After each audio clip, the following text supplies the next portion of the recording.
Ayan po mga kabida, sa magandang oras po sa lahat. Welcome po sa aking channel. Eto, magbigay lang po tayo ng reaction po, mga kabida.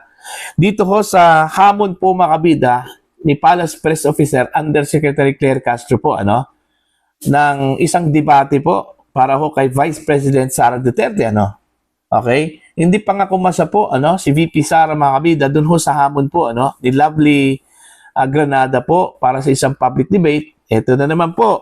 Okay? Naghamon ito hong si Claire Castro ng isang debate po, para daw bigyan po daw mga kabida ng platform, si VP Sara para maipresenta po niya yung kanyang mga plano kung siya po ay tatakbo bilang Pangulo po ng Pilipinas. Ito, babasahin ko lang po, mga kabida, itong article po ng Ang Batas PH, Ang sabi po dito, Castro hinamon ng debate si VP Duterte. Ayan. Palace Press Officer Attorney Claire Castro has challenged Vice President Sara Duterte to a public debate, saying it would provide a platform for Duterte to present and clarify her plans should she pursue a presidential bid in 2028 elections. Ayan. Castro also pointed out that Duterte has yet to engage in a debate with political blogger Lovely Granada, who had previously challenged the Vice President. Ayan po. So, ang dami hong naghamon po, kay VP Sara po para sa isang public debate, mga kabida. Unang-una, si Lovely Granada po, isa hong blogger, out of nowhere po, na bigla hong lumitaw, mga kabida. Okay? Pero hindi ho pinatulan po ng Vice Presidente. Sino ba siya? Unang-una. Pangalawa po, ito hong si Claire Castro, mga kabida. Although, abogada, okay, may K, magka-level po si Claire at saka si Vice President Sara Duterte sa pagiging abogada, Pareho po sila abogada po, mga kabida. Pero in terms of position po, ang layo po yung agwat, mga kabida. Vice Presidente po versus appointee. Isa kong tagapagsalita po ng Malacanang, mga kabida. Ito yung aking take po dito, mga kabida. Sila hong dalawa, Lovely Granada at ito hong si Claire Castro, hindi po sila magka-level po, ni VP Sara. Okay? Dito na lang po tayo mag-focus po kay Claire. Unang-una po, kilala po ito si UC Claire na tagapagsalita po ng Malacanang. At yung impression po sa kanya mga kabida, yung kanyang estilo po ng pagiging spokesperson, kung ang pagbabatayan po natin, yung pahayag po ni Attorney Edward Chico, divisive. Okay? Imbes na magkaroon po ng unity, yung mga Pilipino nagkawatak-watak mga kabida dahil iba yung estilo divisive daw, mga kabida. Okay? Tsaka pangalawa sa protocol, hindi po pwede. Kasi sa protocol po mga kabida, Vice Presidente po yan. Pangalawa sa pinaka mataas na opisyal po, ng ating bansa. Tapos, hamunin lang po na isang hamak na tagapagsalita po ng Pangulo, mga kabida. Okay? Tatakbo muna siya bilang Vice Presidente or bilang Presidente po ng Pilipinas. At saka po siya papatulan po mga kabida ni Vice President Sara Duterte. Okay? Tsaka pangalawa po, wala pa pong napatunayan po mga kabida ito hong si Attorney Claire. Okay? Although bilang abogado siguro ang dami hong mga kasong hinawakan yan, mga kabida. Magaling na abogado siguro yan si Auntie Claire, Unang-una po mga kabida, kung titingnan po nyo yung kanya hong resume, very impressive po dahil yung academic po niya mga kabida, cum laude po sa University of Santo Tomas. Nung nag-take po siya ng bar exam, 30 placer po siya, mga kabida, sa buong Pilipinas. So, impressive.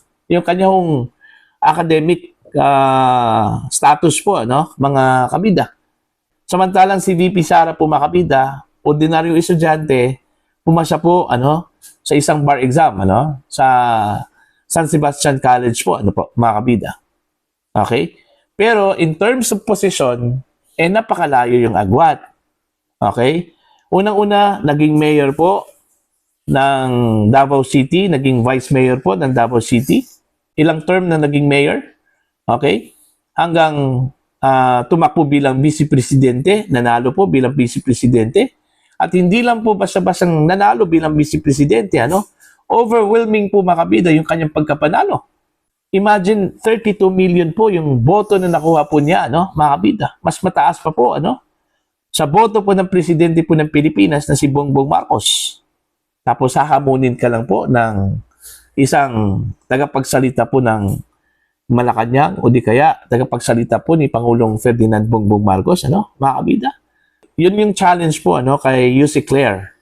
Tumakbo muna siya bilang Pangulo po ng Pilipinas at definitely papatulan yan, ano, ni Vice President Sara Duterte, ano po, mga kabida. Pinuna kasi nila mga kabida, no, ito hong si VP Sara, parang ina-underestimate lang po, ano, dahil hindi daw magaling magsalita, mga kabida. Okay, syempre naman hindi po sanay sa Tagalog, ano, mga kabida. Bisaya yan di ba? Gagamitin po natin yung dialect na Bisaya. Try natin kung kaya po ni Yussi Claire Castro po, ano, na magiging articulate po. Okay? Bisaya. Di ba? Siyempre Tagalog hindi po sanay ang vice presidente niyan, ano? Mga kabida. Every time na magsalitang vice presidente, mahalata mo talaga yung intonation na Bisaya po, ano? Mga kabida. Di ba?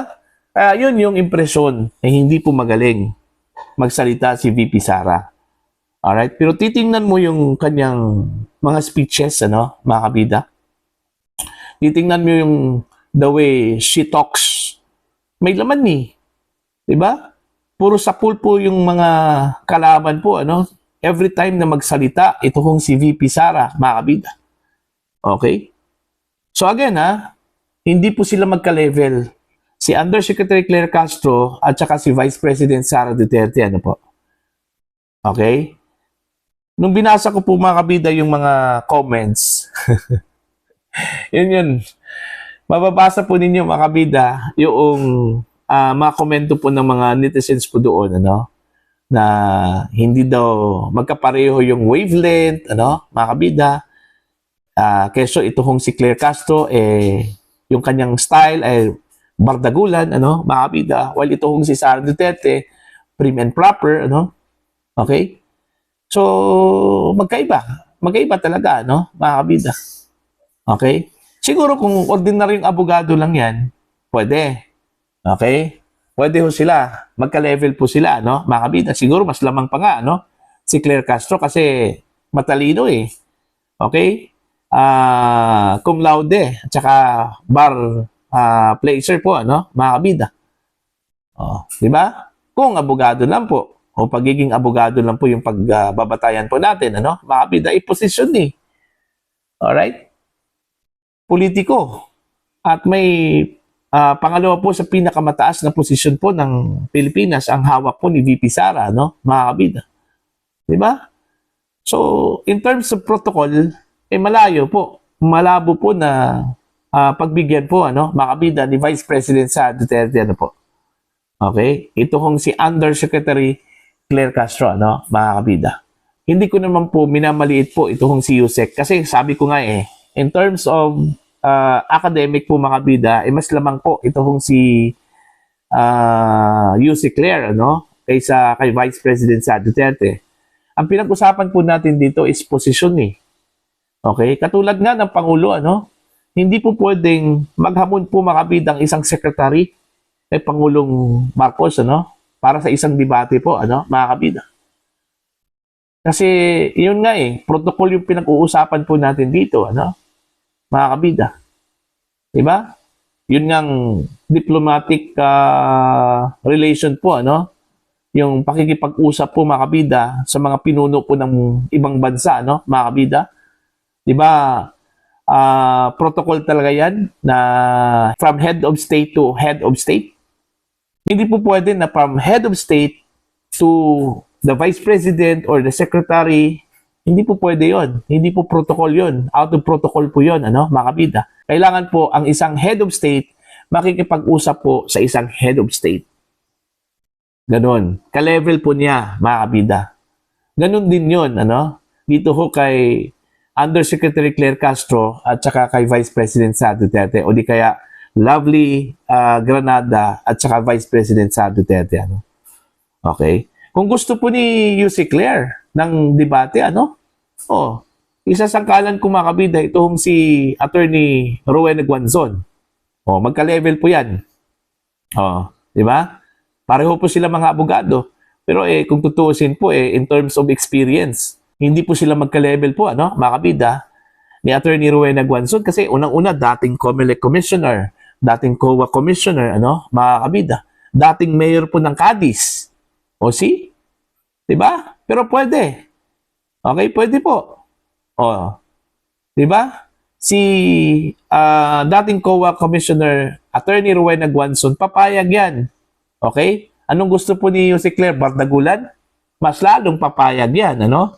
Ito hong si Attorney Rowena Guanzon, ano? Mga kabida, para sa isang Bardagulan, kasama po ito hong si Jose Claire Castro, mga kabida. Di ba? Wag ko si Vice President Sara Duterte kasi magkaiba yung level po nila.